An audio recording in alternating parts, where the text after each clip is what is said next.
dito na po nagtatapos ang jojowain na totropa.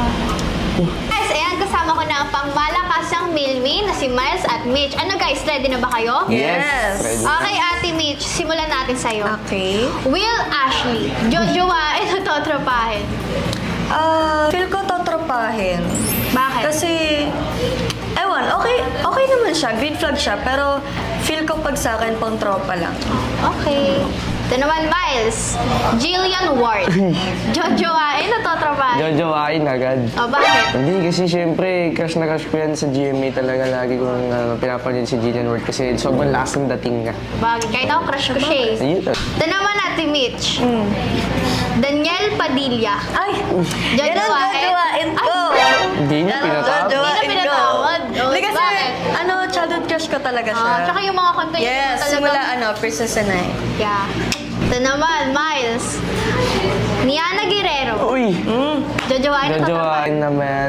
Naku, bata pa lang ako, idol ko na yan si Niana. Kasi sobrang, Jojowain. ko siya, happy crush ko siya si Niana. Ayan. Happy crush na. Oo na. Ayun na. At tama isa, huwag kang masasaktan ha. Okay lang. Mitch. Oh. Cassie ng Rancam. Jojowain o totropahin? Si Cassie, totropahin syempre. Bakit? Kasi sa tagal-tagal namin magkasama ni Cassie, syempre nandun na rin yung friendship na nabuo namin. Tsaka, Sa bagay. ayun, bagay siyang pang-tropa talaga. Ate Mitch, si Miles naman ha. Okay, go. Challenge lang, okay. Yan na. Ay. Jojowain o totropahin? Siyempre, jojowain yan. Kasi matagal ko na nakasama si Yan at saka siya yung pinakauna kong naka-love team. At marami na rin kami napagsamahan. Ayun. Okay. Akala ko ba tropa lang?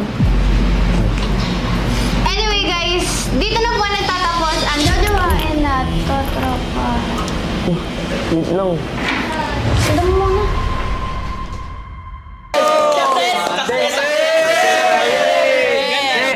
Yes! Suski! Yes! Guys, eto lang. Gusto ko lang explain. Kung mapapansin nyo guys, lahat ng sagot namin ay jojowain. Oo. Bakit?